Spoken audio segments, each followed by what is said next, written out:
हे श्रीहरि, मेरा मन हट नहीं छोड़ता है नाथ। मैं दिन रात उसे अनेक प्रकार से समझाता हूँ, पर यह अपने ही स्वभाव के अनुसार करता है। जैसे युवती स्त्री संतान जनने के समय अत्यंत असह कष्ट का अनुभव करती है, उस समय सोचती है कि अब पति के पास नहीं जाऊंगी, परंतु वह मूर्ख सारी वेदना को भूलकर पुनः उसी दुख देने वाले पति का सेवन करती है। जैसे लालची कुत्ता जहाँ जाता है वही उसके सिर जूते पड़ते हैं, तो भी वह नीचे फिर उसी रास्ते भटकता है। मूर्ख को जरा भी लज्जा नहीं आती।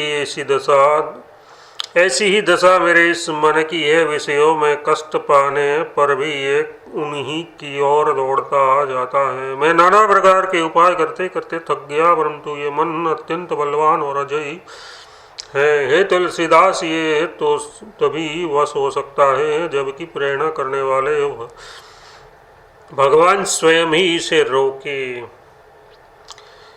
इस मन की ऐसी मूर्खता है कि यह श्री राम भक्ति रूपी गंगा जी को छोड़कर ओस की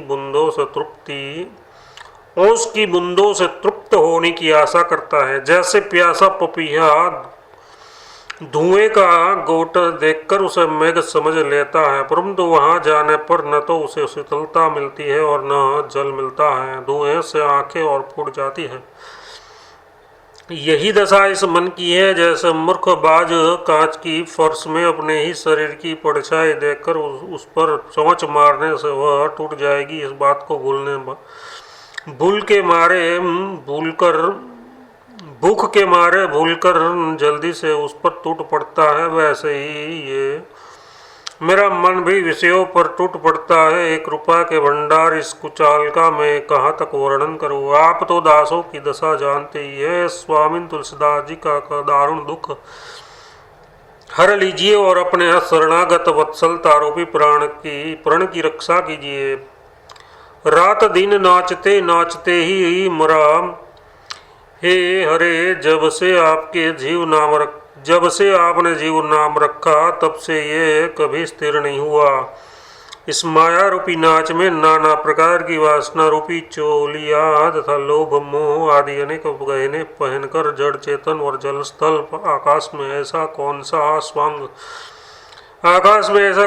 स्वांग है जो मैंने नहीं किया। देवता दैत्य मुनि नाग मनुष्य आदि ऐसा कोई भी नहीं बचा जिसके आगे मैंने हाथ न फैलाया हो, परंतु इनमें से किसी ने मेरे दारुण दारिद्र्य दोष और दुखों को दूर नहीं किया। मेरे नेत्र पैर हाथ सुंदर बुद्धि और बल सभी थक गए हैं। वह सारा संग मुझसे बिछुड़ गया है। अब तो हे रघुनाथ जी, ये संसार के भय से व्याकुल और भीत दास आपकी शरण आया है। नाथ, जिन गुणों पर रीझ कर आप प्रसन्न होते हैं वह सब तो मैं भूल चुका हूँ। अब हे प्रभु, इस तुलसीदास जी को अपने दरवाजे पर पड़ा रहने दीजिए। हे माधव, मेरे समान मूर्ख कोई भी नहीं है। यद्यपि मछली और पतंग हीन बुद्धि है, परंतु वे भी मेरी बराबरी नहीं कर सकते। पतंग ने सुंदर रूप के वश हो दीपक को अग्नि नहीं समझा, और मछली ने आहार के वश हो लोहे को काटा नहीं जाना, परंतु मैं तो विषयों को प्रत्यक्ष विपत्ति रूप देखकर भी नहीं छोड़ता हूँ। अतः मैं उनसे अधिक मूर्ख हूँ। महामोह रूपी अपार नदी में निरंतर बहता फिरता हूँ। इससे पार होने के लिए श्रीहरि के चरण कमल रूपी नौका को तरकर बार बार फैनों को अर्थात क्षणभंगुर भोगों को पकड़ता हूँ। जैसे बहुत भूखा कुत्ता पुरानी सूखी हड्डियों को मुंह में भरकर पकड़ता है और अपने तालू के रगड़ लगने से जो खून निकलता है उसे चाटकर बड़ा संतुष्ट होता है। ये नहीं समझता कि ये रक्त तो मेरे ही शरीर का है।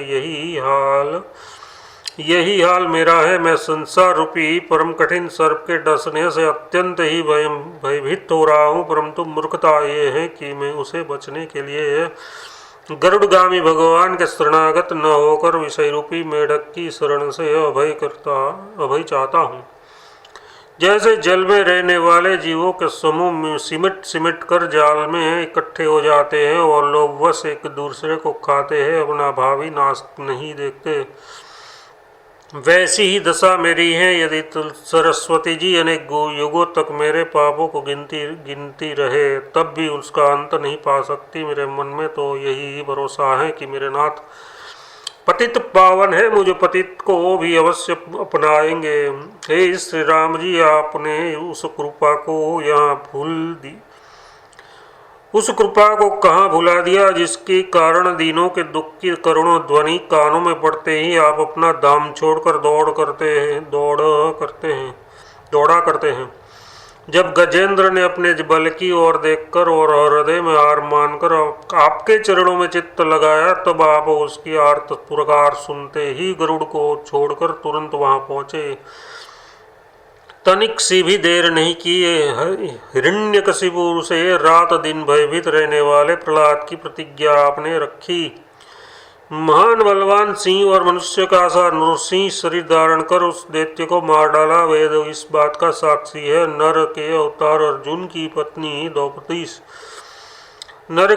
अर्जुन की द्रौपदी ने जब राज्यसभा में अपनी लज्जा जाते देखकर तब राजाओं के सामने पुकार कर कहा कि हे नाथ मेरी रक्षा कीजिए। तब हे दैत्य शत्रु, आपने वहां द्रौपदी की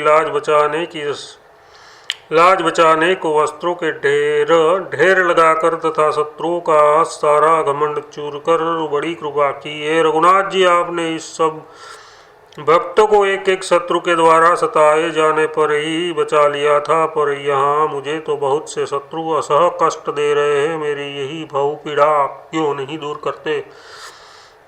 लोभ रूपी मगर, क्रोध रूपी मत्स्य, दैत्यराज हिरण्यकशिपु, दुष्ट कामदेव रूपी दुर्योधन का भाई दुशासन, ये सभी मुझे तुलसीदास जी को दारुण दुख दे रहे हैं। उदार रामचंद्र जी, मेरे इस दारुण दुख का नाश कीजिए। हे हरे, आपने मुझे क्यों भुला दिया। हे नाथ, आप अपनी महिमा और मेरे पाप इन दोनों को ही जानते हैं, तो भी मुझे क्यों नहीं संभालते। आप जात पतितों को पवित्र करने वाले, दीनों के हितकारी और शरणागत को शरण देने वाले हैं। चारों वेद ऐसा कहते हैं, तो क्या मैं नीच भयभीत या दीन नहीं हूँ, अथवा क्या वेदों की ये घोषणा ही झूठी है।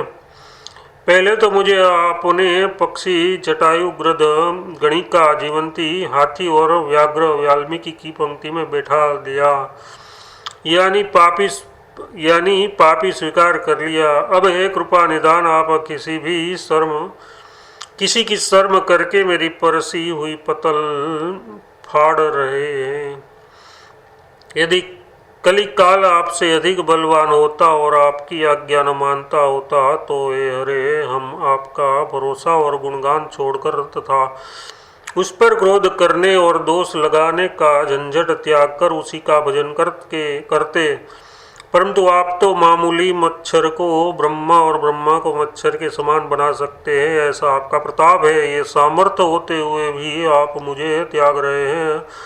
तब हे नाथ, मेरा फिर वश ही क्या है। यद्यपि मैं सब प्रकार से हार चुका हूँ और मुझे नरक में गिरने का भी भय नहीं है, परंतु मुझ तुलसीदास जी यही सबसे बड़ा दुख है कि प्रभु के नाम में ने भी मेरे पाप को भस्म नहीं किया। हे श्री राम जी, यदि यमराज सब कामकाज छोड़कर केवल मेरे ही पापों और दोषों के हिसाब किताब का ख्याल करने लगे तब भी उनको गिन नहीं सकेंगे, क्योंकि मेरे पापों की कोई सीमा नहीं है। और जब वह मेरे हिसाब में लग जाएंगे तब उन्हें इधर उलझे हुए समझकर पापियों के दल छूटकर भाग जाएंगे। इससे उसके मन में बड़ी चिंता होगी। मेरे कारण से अपने अधिकार में बाधा पहुंचाते देखकर भगवान के दरबार में अपने को निर्दोष साबित करने के लिए वह आपके सामने मेरी बहुत बड़ाई कर देंगे। कहेंगे कि तुलसीदास आपका भक्त है,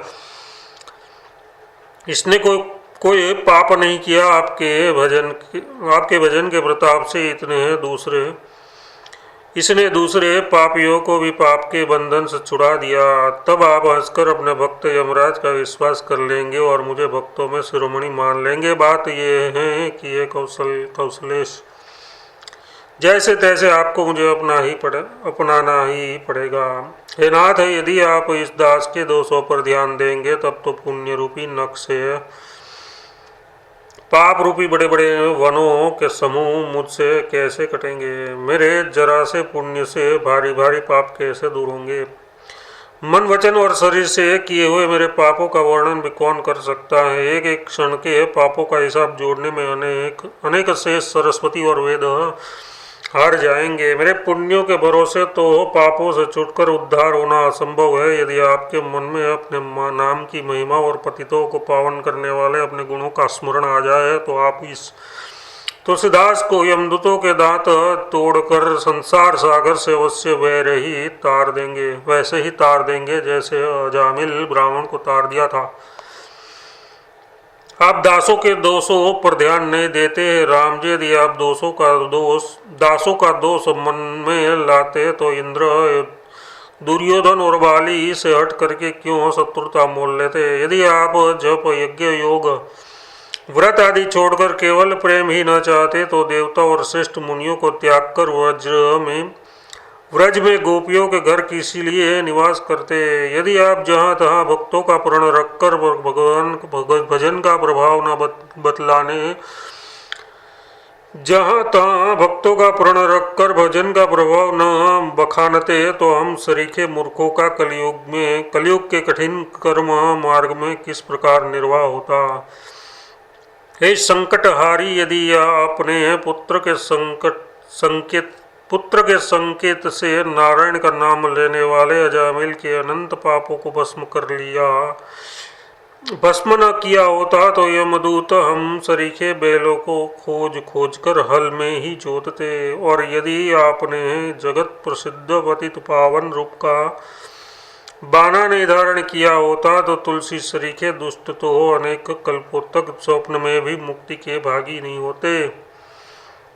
श्री हरि ही अपने दास पर इतना प्रेम करते हैं कि अपनी सारी प्रभुता भूलकर उस भक्त के ही अधीन हो जाते हैं। उसकी ये रीति सनातन है। जिस परमात्मा ने देवता दैत्य नाग और मनुष्यों को कर्मों की बड़ी मजबूत डोरी में बांध रखा है, उसी अखंड पर ब्रह्म को यशोदा जी ने प्रेमवश जबरदस्ती उखल से ऐसा बांध दिया है कि जैसे आप खोल भी नहीं सके। जिसकी माया के वश होकर ब्रह्मा और शिव जी ने नाचते नाचते उसका पार नहीं पाया, उसी को गोप रसी रमणियों ने ताल बजा कर आंगन में नचाया। वेद का यह सिद्धांत प्रसिद्ध है कि भगवान सारे विश्व का भरण पोषण करने वाले लक्ष्मी जी के स्वामी और तीनों लोगों के अधीश्वर है। ऐसे प्रभु की विभक्ति राजा बलि के आगे कुछ भी प्रभुता नहीं चल सकी, वरन प्रेमवश ब्राह्मण बनकर उससे भीख मांगनी पड़ी। जिसके नाम स्मरण से संसार के जन्म मरण रूपी दुखों के भार से जीव छूट जाते हैं, उसी कृपा निधान ने भक्त अम्बरीश के लिए स्वयं 10 बार अवतार धारण किया। जिसको संयमी मुनिगण योग वैराग्य ध्यान जप और तप करके खोजते रहते हैं, उसी नाथ ने बंदर रीछ आदि नीच चंचल पशुओं से प्रीति की। लोकपाल यमराज काल वायु सूर्य और चंद्रमा आदि सब जिसके आज्ञाकारी है, वही प्रभु प्रेमवश उग्रसेन के द्वार पर हाथ में लकड़ी लिए दरवान की तरह खड़ा रहता है। श्री राम जी का बाना ही गरीबों को निहाल कर देता है। वेद पुराण शिव जी सुखदेव जी आदि यही गाते हैं। उनके श्री राम नाम का प्रभाव तो प्रत्यक्ष ही है। ध्रुव प्रहलाद विभीषण सुग्रीव जड़ अहल्या पक्षी जटायु काग भूषणी जी 5 पांडव और सुदामा, इन सब को भगवान ने इस लोक में सुंदर यश और परलोक में सदगति दी। इनमें से राम के काम का भला कौन था। गणिका मतलब जीवंती, कोल किरात मतलब गुहु निषाद आदि तथा आदि कवि वाल्मीकि, इनसे बुरा कौन था। अजामिल ने कब अश्वमेघ यज्ञ किया था। गजराज ने कब साम वेद का गान किया था। तुलसी के अपार समान कपटी मलिन सब साधनों से हीन दुबला पतला और कौन है। पर श्री राम के नाम रूपी राजा के राज्य में उनके प्रबल प्रताप से युग युग से चमड़े का सिक्का भी चलता आ रहा है। यथार्थ नाम के प्रताप से अत्यंत नीच भी परमात्मा को प्राप्त कर रहे हैं, ऐसे भी मैं भी प्राप्त करूंगा।